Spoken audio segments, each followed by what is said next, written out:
young curlers, and who knows, they may soon be participating in this Pepsi Junior Men's or Women's Championship. Well, the more we get of them in the game, the better off we're going to be. As you can see from the way the junior women were curling, we're in good hands when it comes to national championships and international championships, because it won't be too long till the junior women are involved in a world championship. I hear it works, or it's underway now, and it could be very well be within the next year, 2 years, that we're going to have a ladies world junior championship. Missed by New Brunswick leaves Ontario lying one. That shot stone sitting in the 8-foot. Now that one's definitely in the house, that one there. I can tell you that. I can see it from here.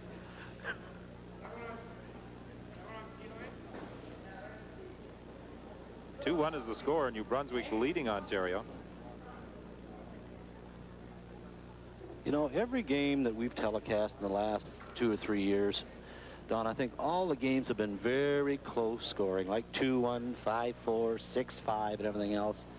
What would you think if we got maybe a little bit more swing to the ice? You know, from one side to the other. You know, would that be interesting? Get a lot more rocks in play. Either that or maybe have one end hits, next end draws. Get a lot more rocks in play. Well, the ice here has been beautiful, perfect all week, and as a result, that leads to low-scoring games. You don't get the opportunity to really hide stones for that big swing on the ice. And that shot stone belonging to Ontario is covered up by second Dave Hannon. We talked earlier about all the work of running a dual championship, and the man responsible for organizing everything, Terry Arnold, the chairman of the host committee. And Terry, we offer you congratulations on the job your committee has done. Well, thank you very much, Don. It's certainly been a pleasure for us to be able to host this championship. It's been such an exciting week having the 23 teams in here, and the excellent curling has resulted in real great fan support. I believe it's almost 18,000 paid here this week, so it's been just great. I was going to say, you have to be very pleased with the way the people of Prince Albert have responded to the tournament. They certainly have, you know, and not only the people of Prince Albert, but especially the people from out of our city and out of our province. They've really supported this championship. Were there any problems encountered at all, Terry, during the week, having the two events simultaneously? No, not to my knowledge anyhow. You know, it seems like all the curlers have really enjoyed this dual championship. So the folks here at the Prince Albert Golf and Curling Club have come through. You had no problems getting volunteers to work in your committee? No, we have over 350 volunteers working on this. And, you know, I just have to say a great big thanks to just everybody that has been involved over this past week. You know, the sponsors and everybody else, they've been just so super to us. Well, speaking on behalf of our CBC television crew, also the sponsors, and I'm sure the junior curlers, congratulations to you and your committee for the job you've done. Thank you very much, Terry Arnold. Thank you. Now let's get back to the action here in this junior men's championship, the fifth end, with the score 2-1. New Brunswick leading Ontario. The shot stone sitting in the 8-foot belonging to Ontario, and Ontario third Peter Corner is attempting to split the house, putting one in on the other side. Boy, they've brushed his heart all the way down the ice, and he's well by that corner guard. Nice weight right on the corner of the 4-foot. Ontario lies 2. Ontario with a record of 7-4 during round-robin play. They started off in pretty good fashion.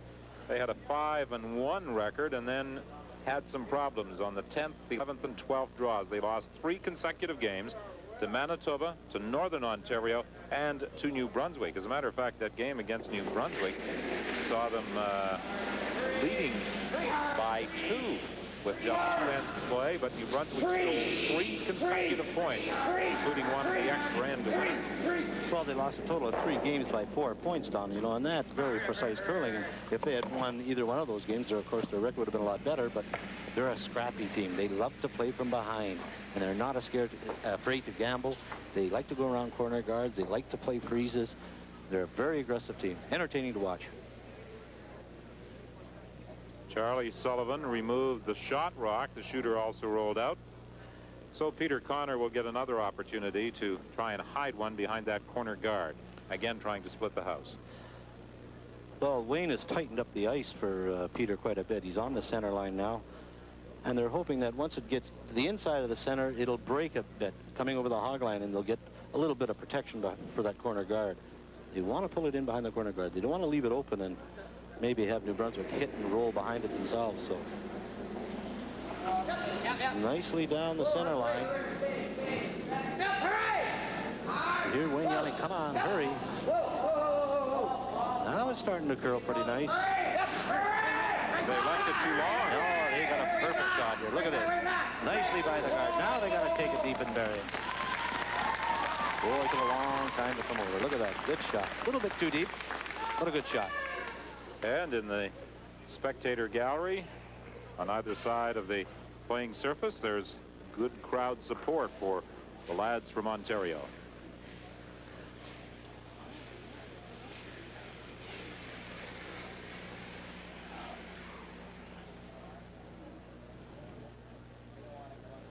Ontario having played 2 more games to get to this position than did New Brunswick. As we said, the tiebreaker against Alberta, and then the semifinal win over British Columbia.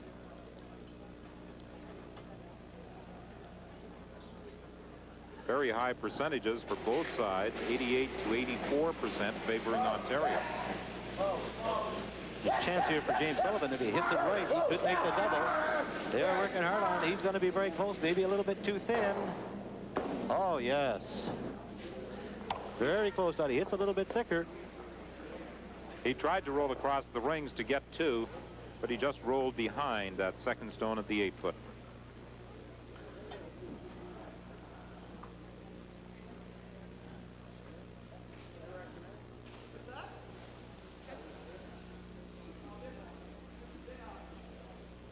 Wayne Medaw, 19 years of age. Well, we were talking early, Don, about the way they like to play aggressively. And, you know, they could go to the open side and consolidate their 2, but the way Wayne Medaw plays the game, Don, he likes to attack. And he's not going to go to the open side. He's going to try to pull the rock in this area behind the guard. So that tells you how aggressively he plays. What's the weight? Where is it? Right on! And you know, if he gets it in really, really good, Don, behind that guard, there's a chance he could get 3. They really have to crush this one to get it past that guard. Can they get it by? Oh, he he's will by. just sneak it by. But has he got enough weight to get it into the ring? Yes, he has. That's a good curling shot. Look at, they just got by the guard by about an inch, Don, and it's still 3/4 in the open. However, it is causing some concern for Jim Sullivan. The 2 stones are lined up, as you see from our overhead camera, but I don't think he can throw enough weight to drive the front stone back onto the other. Well, if he can hit what he can see, Don, you'll see the camera angle here. If he can hit what he can see, he could make the double. But let me tell you, it runs so straight down there and just curls at the end that if you throw any kind of weight, it will not do any curling. So it's a very difficult shot. And that's what's concerning him more than anything, is the weight that he's going to throw. Look at the broom he's going to take. He's taking about 4 inches of ice. He can't throw it too hard, because if he throws it too hard, it won't curl. He has to play just maybe back ring weight. And it's very tough to make a double kill with just back ring weight. That's concerning James Sullivan the most, is the weight. It looked very early in this match as though New Brunswick had Ontario in a great deal of trouble. On the opening end, there were 3 stones facing Wayne Medaw when he went to throw his final rock, but he was able to cut the end down to 1. He really had no alternative. It was actually an excellent shot by Medaw with his final rock to cut the end to 1, because he couldn't get at that shot stone sitting right at the button. Well, especially in the first end. You know, you don't know the ice. Although you've practiced it on, you got a good idea, Wade. But anytime you're forced in the very first end in the curling game to play a draw with no backing, you're in a lot of trouble. Particularly when you have to go to the outside of the sheet. Now, big shot here for James Sullivan. It almost appears as though he's a little indecisive. He really is. Like, he is not sure whether he can make the double. He certainly doesn't want to overthrow it like he did the last one in the 4th end.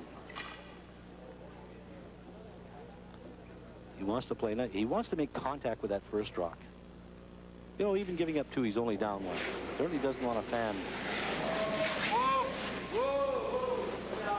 Whoa, right off.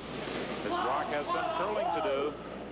See with that weight? He won't get 2. He'll get a corner of the 1 and drive it out and leave Ontario with a draw for 2 to take the lead for the first time in the game. Well, just watching James Sullivan throw last Rock, 2 takeouts he's had, Don. He is not afraid to throw weight. And sometimes on this ice with little bits of runs in it, that could cause you a lot of trouble. I think that he's got to tone down his weight a bit.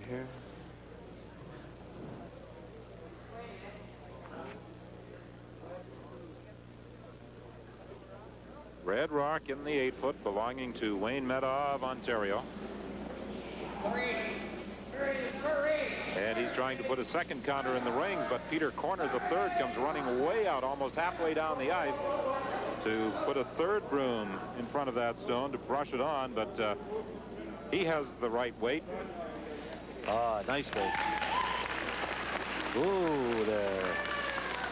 They almost did a little too much brushing. However, Ontario does pick up a pair here on end number 5, and Ontario has taken the lead for the first time in the game. A deuce for Wayne Meta and his crew from the Brampton Club, and they lead by a score of 3-2. Jim Sullivan is standing by now, and Jim, you were looking at the possibility, I think, of making a double kill on that last end. Yeah, I was. I was just a little wide, I think, or I upped my weight, one or the other. How about the previous end? Do you think you upped your weight a little too much on that end as well? What was that? On the previous end, you had a kind of a difficult shot trying to chip out that Ontario stone and get a roll. Yeah, that's what I was trying. Too much weight there? Yeah, that's what I was trying, but I think I played a little too much weight, and it just fell out there. Yeah, it looks to me, James, like if you throw it, correct me if I'm wrong, if you throw too much weight, it really runs very straight and has a tendency to back off on the center line. Yeah, it does. It runs real straight or it falls off with the sweeping. Do you think you'll tone down your weight a bit in the next couple of ends, James? Yeah, I think I'll have to. I've been throwing my weight up a little too much. Well, you had a great opportunity in the first end. You really had Ontario in a lot of trouble on that opening end. Yeah, I was surprised you had such good draw weight for the first end. Well, you forced him into a very difficult shot. He responded. It's been a well-curled game. Jim Sullivan, good luck over the final 5 ends. Thank you. Jim Sullivan, and now we move over to Wayne Meta, who is skipping this Ontario rink with the lead for the first time. Let's talk about that shot you played on the opening end, Wayne. It's not really an ideal shot to open the game. Where you were facing 3 counters and you had to go wide with the draw to cut them down to 1. Yeah, that was just all we were trying to do. We knew that we got in a bit of trouble that end because we found a funny spot in the ice, but we just were happy to get out of the end with only giving up 1. Yeah. Wayne, would your strategy be, especially the way James Sullivan is throwing a lot of weight on takeouts, would it kind of half bury the guards, make them shoot at him? Yeah, that's all we were trying to do in the last end, try and get him to shoot at those, because if he comes a little tight, you know, it might curl, and he's thinking about that when he's in the hack, so you're not sure what's going to happen. Let's talk about the 2 games you had to play apart from the round robin to get to this stage. You had the tiebreaker with Alberta, and then the extra end decision with British Columbia. A lot of pressure on your rink after the round robin play was completed. Yeah, there was a lot of pressure, but I think we're just starting to peak about 2 games ago against the Alberta team, and things are slowly getting better, and they're starting to look our way now. You've enjoyed the week? Oh, it's been a great week. Did you take a glance over at the adjoining sheet and catch the final of that women's game? Yeah, we watched it. We watched it down to last rock. That was quite a finish. Perhaps our viewers are hoping that it will be just as dramatic in this men's championship, although I'm sure you'd like to head home about 3 or 4 up. It'd be nice, but doesn't matter to me as long as it's a good game. Okay, Wayne Meta, continued success through the final 5 ends, and that's the silverware that they are battling for here at the Prince Albert Golf and Curling Club. But right now, let's go back to Toronto and Sports Weekend Control.